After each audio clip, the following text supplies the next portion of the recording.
Ok, allez hop, on a passé nos 7 écritures. Ensuite, je demande la balance de fin janvier. Mais je vous rappelle qu'avant d'établir une balance, il faut faire le grand livre.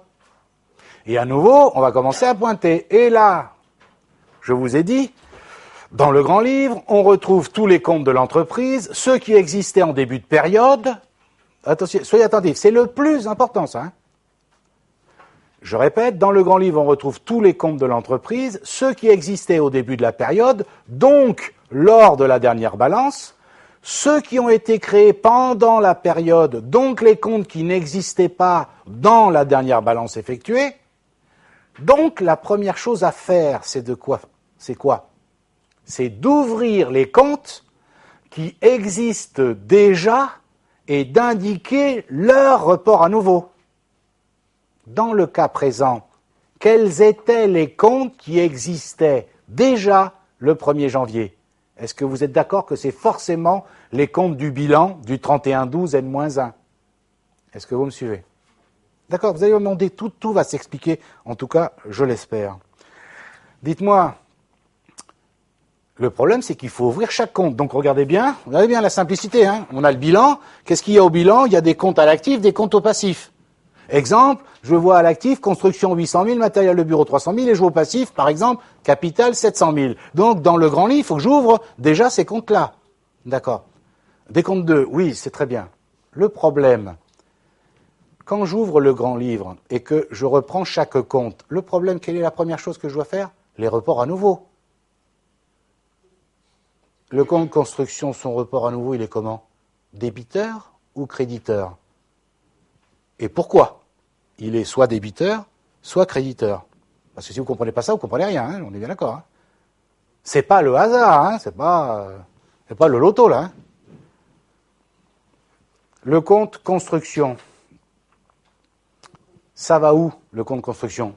À l'actif, il n'y a pas de piège dans ce que je vous dis. Or, qu'est-ce que je vous ai dit? Les comptes de bilan à solde fin de période débiteur vont à l'actif.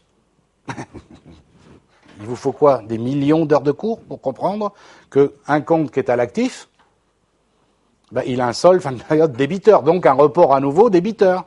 Aussi simple que ça. Vous voyez, c'est cartésien la compta. C'est pas de l'histoire, je raconte des histoires à la pause. Non, complètement cartésien. D'accord? Donc les comptes d'actifs ont obligatoirement un report à nouveau débiteur et les comptes de passifs ont obligatoirement un report à nouveau créditeur.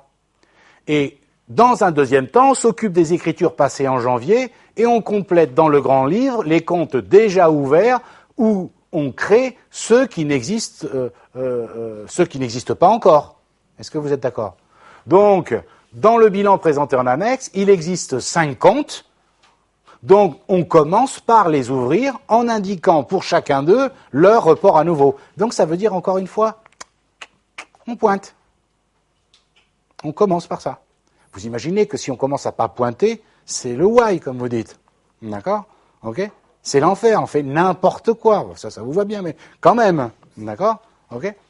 Donc, on commence par ouvrir les comptes. Puis, on procède exactement de la même manière que ce que nous avons vu précédemment. On coche les comptes dans les écritures et on enquille dans le grand livre. D'accord? Donc, alors là, je vais aller vite, hein, on est bien d'accord. Hein.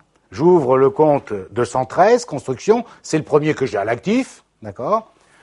Débit crédit, est-ce que vous êtes d'accord qu'il a bien un report à nouveau de 800 000? Et après, pendant que je l'ai ouvert, qu'est-ce que je fais? Je regarde dans les écritures que j'ai passées, est-ce que j'ai utilisé le compte construction, oui ou non? Non. Bah, donc, ça veut dire que les mouvements, il n'y a rien eu pendant la période, vous me suivez? Et donc, à la fin du mois de janvier, il a un report à nouveau débiteur de 800 000. Après, le matériel de bureau, est-ce que vous êtes d'accord que c'est la même chose? Après, banque. Alors là, c'est pas pareil. Pourquoi c'est pas pareil? J'ouvre le 512 banque.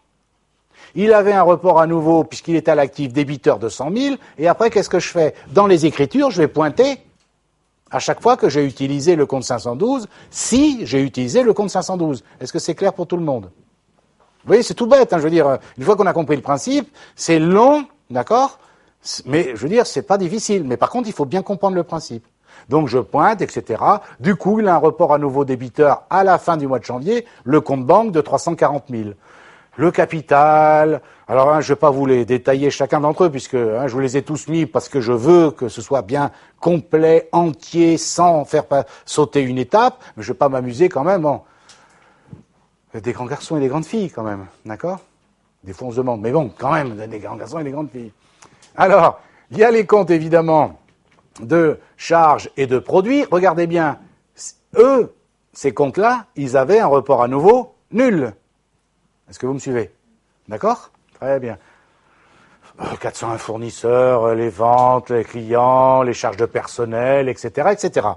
Et donc, à partir du grand livre, je peux construire la balance. Ça va, vous me suivez? Et dans la balance, je ne change pas d'avis, les numéros de compte classés dans l'ordre, les intitulés, les reports à nouveau, regardez bien s'il vous plaît, les reports à nouveau, d'accord? Ici, les reports à nouveau ne pouvaient concerner que des comptes de bilan, puisqu'il n'y avait pas de compte de résultat, puisque j'étais reparti à zéro.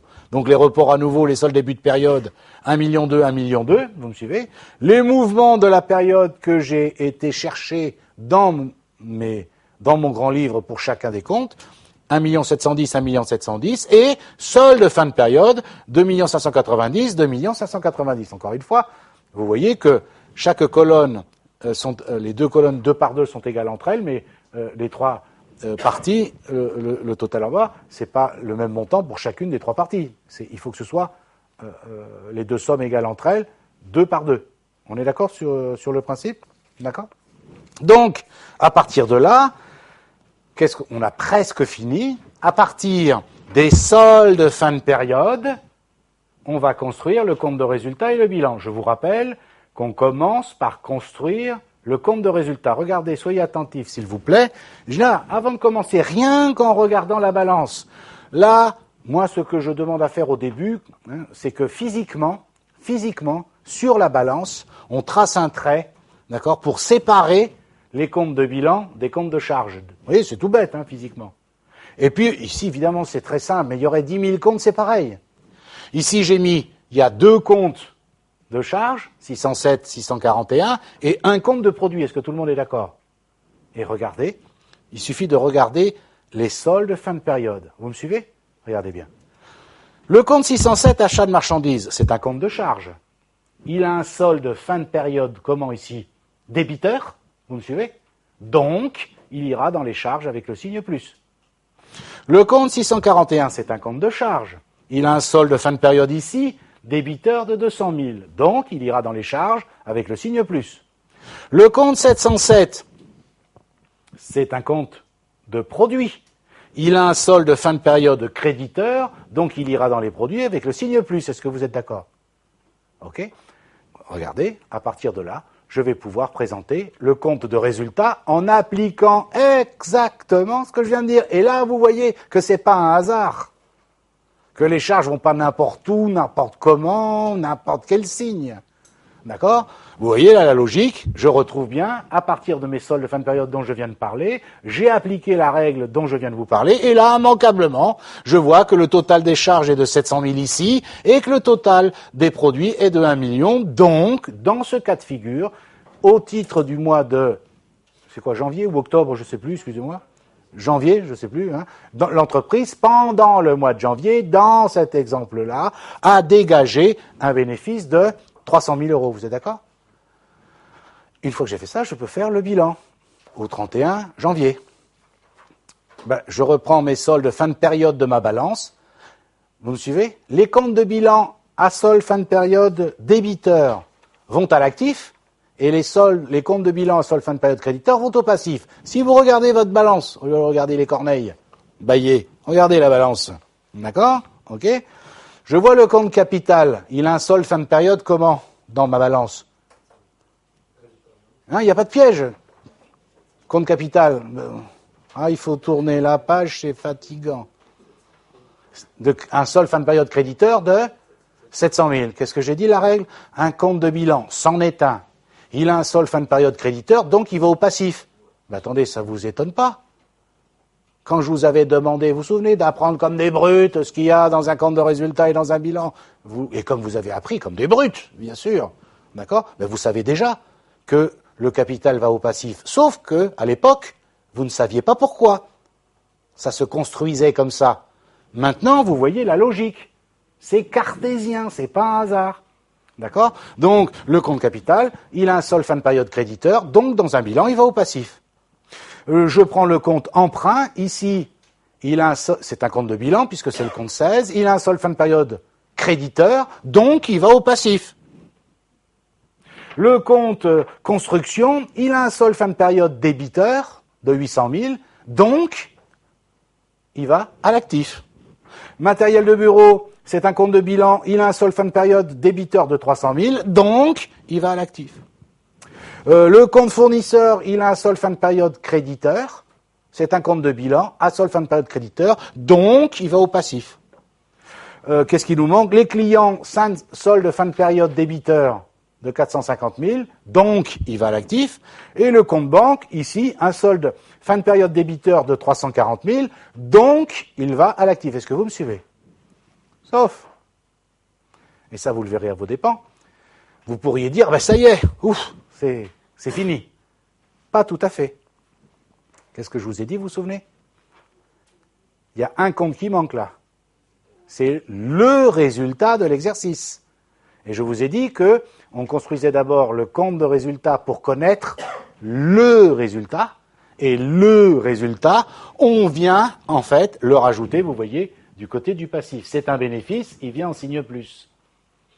En fait, qu'est-ce que c'est que ces 300 000 euros de résultat? Quand vous regardez la balance, si vous supprimez tous les comptes de produits et tous les comptes de charges, je vous explique là ce qui se passe à la dernière écriture. Regardez bien, d'où ça sort ces 300 000? Dans cet exemple très simple. On supprimera tous les comptes de produits, c'est-à-dire qu'ici, il y a un seul compte de produits. Vous le voyez dans la balance. 1 million au crédit, je le supprime. Vous me suivez? Je supprime tous les comptes de charges. 500 000, 200 000, ça fait 700 000. Est-ce que vous êtes d'accord? Et la différence, c'est le résultat de l'exercice. Et ici, qui est un bénéfice. Voilà, mécaniquement, comment ça se passe. Aussi simple que ça. Tout le temps vrai, tout le temps, tout le temps, tout le temps. Oui, mais jusqu'à ma mort, oui, oui. Même après ma mort, oui, oui, tout le temps.